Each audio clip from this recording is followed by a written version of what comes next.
Hello and welcome to Books of Blood. My name is John. Sorry if my voice sounds a little bit raspy or scratchy or whatever. I'm having to talk just a little bit quieter right now. It's about 11 in the morning and my wife, she's still asleep. I got family members that are still asleep, so I'm kind of having to keep this down a little bit.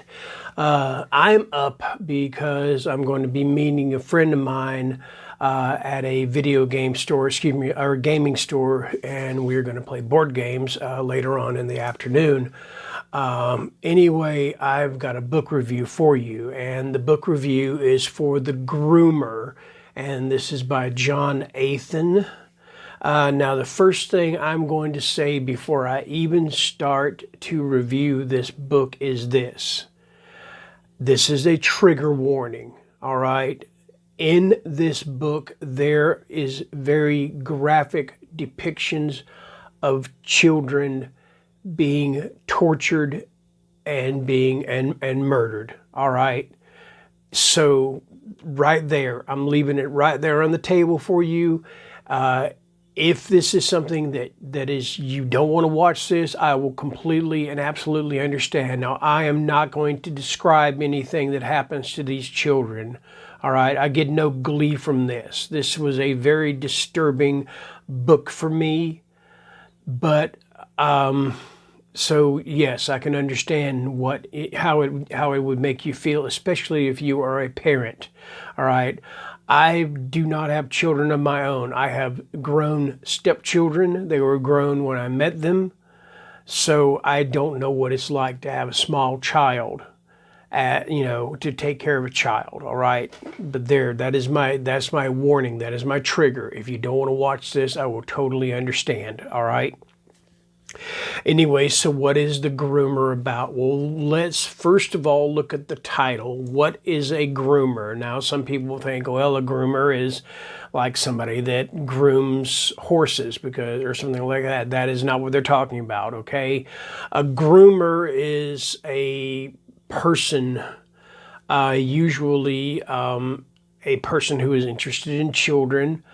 And what they will do is they will do things like play video games online with a child, and they will gain this child's trust. And then they'll say, oh, wait a minute, you know what? I got something I'd like to give you. Maybe we can meet. And what they'll do is they will tell you that they'll say, oh, well, I'm, the kid they're talking to might be 10 years old, but they might say, well, I'm 15 or whatever. And the kids will, they will gain the child's trust, and then they will offer to meet the child, and then the child will go to meet them. And of course, it's not going to be a 15-year-old child they meet up with. All right. So that is pretty much what a groomer is. In other words, it helps to lure a child out of its safety zone. All right. I hate even talking about this stuff right now, but it's an integral part of the story. All right. Anyway, this is about a fella named Zachary, and what Zachary is the groomer of the story. All right. And the first thing Zachary does at the very beginning is he lures this child named Liam. I believe Liam is 10, but he lures him with the promise or the premise or the whatever of giving him some like a video game gift card and some cool downloadable content or something like that. And then, he says, well, you had to come back to my place. You had to come to my house and everything will be fine. And you'll be back in time for supper. Well, of course, that's not what happens. All right. Liam, what he is doing is he's luring these children in order to lure them or to take them to this, I don't know if you'll call it an organization or what, but what they do is he takes them to these and they torture and murder these children on camera, and then they sell it to the highest bidder. all right, and then they pay like Bitcoin or whatever for the videotape, all right. It's very reminiscent of the movie Hostel. If you ever saw Hostel 2, there's a scene where they're betting or they're taking bids for the American Girls, and they're all these people all around the world are just putting in bids for them. So yeah, there's that, all right. Anyway, now we have our hero, and our hero is a fella and his family. The fellow's name is Andrew McCarthy. And I really thought that was odd because there is an actor by the name of Andrew McCarthy. And I thought, can you actually use someone's, like a person's real name? I always thought you couldn't do that. In a story, you kind of had to check and go, well, wait a minute, maybe I shouldn't do that, but I don't know. Anyway, Andrew and his wife have 2 children. They have a son named Max. I believe Max is 8. And they have a little girl named Grace. Grace is 5. And Grace is a sweet little girl. And one day they're at the park and they notice this fellow is talking to Grace and taking pictures and stuff, and they confront him. And then there's a big hullabaloo with the police, and the police don't do anything about it. And then one day they see this same guy in a restaurant and he's got his camera aimed at them. And then one day in a supermarket, the wife is with the kids and she sees this guy talking to Grace, and he gains Grace's trust by telling her that his name is Olaf because she loves Frozen. So just Frozen, and Olaf is her favorite character.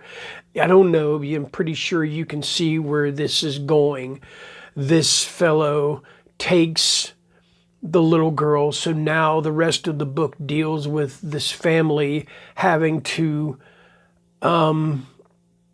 deal with their child disappearing, their child being taken, and just being so helpless to do anything about it. And it causes Andrew, who is normally very non-confrontational, he starts to take the law into his own hands, and he starts just pretty much at the bottom and just is trying to find answers to who took his child. So he goes from one child molester to the next on up until he is able to, so he can try to find answers. That is basically the premise of the book. I don't want to go into any more detail about it.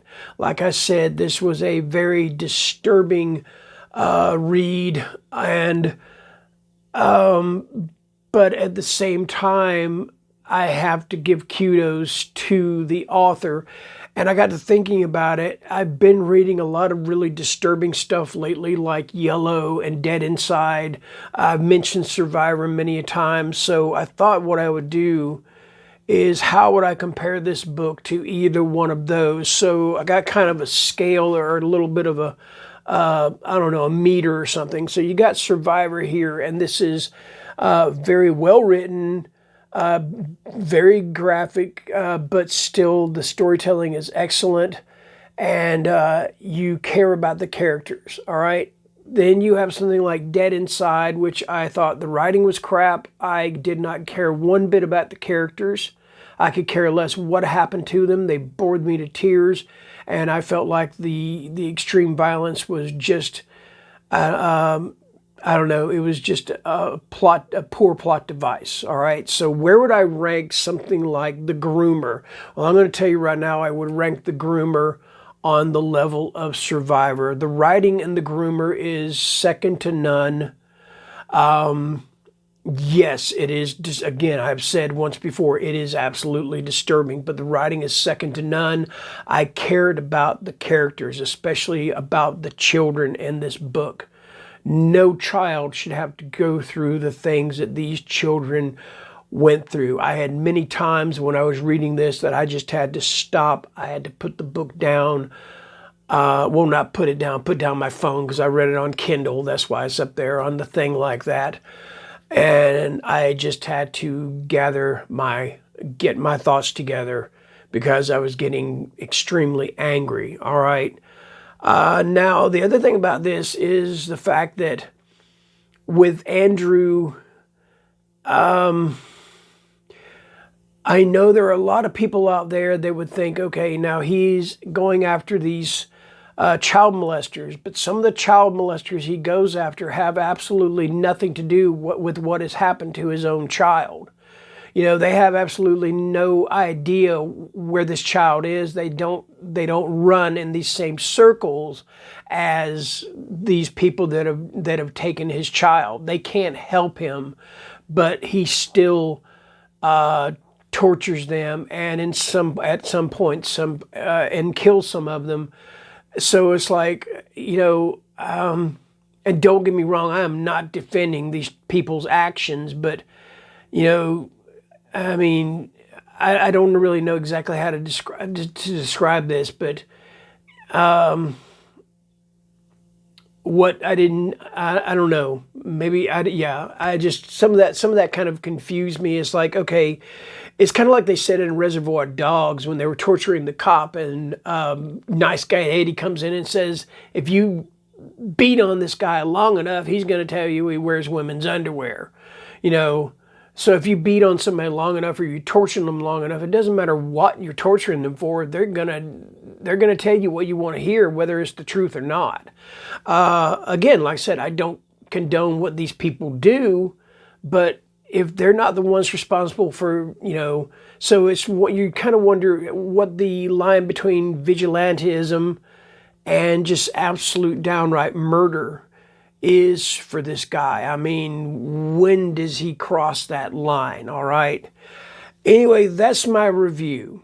I'm giving this book 5 stars. I was extremely disturbed by it, but it is such a well-written piece of disturbing fiction, and unfortunately, some of that fiction is very true. There are people out there. You ask yourself when I was reading this, I was asking myself, are there people out there that are this evil? And I'm afraid to say it, but yes, I'm not afraid to say it, but yes, there are. You know, and I don't want to turn this into one of those things like, you know, hey, parents, keep an eye on your children. You know, if you're a responsible parent, you don't need to be told. You know that. Anyway, that's my review. I'm giving this 5 stars. It is Wednesday afternoon. I'm going to post this on Friday afternoon. Thank you for watching. I hope you guys could hear me okay. And you guys enjoy the rest of your day, okay? And I know that's kind of hard to do after this little bit of disturbance or whatever. Anyway, thank you for watching. Bye-bye.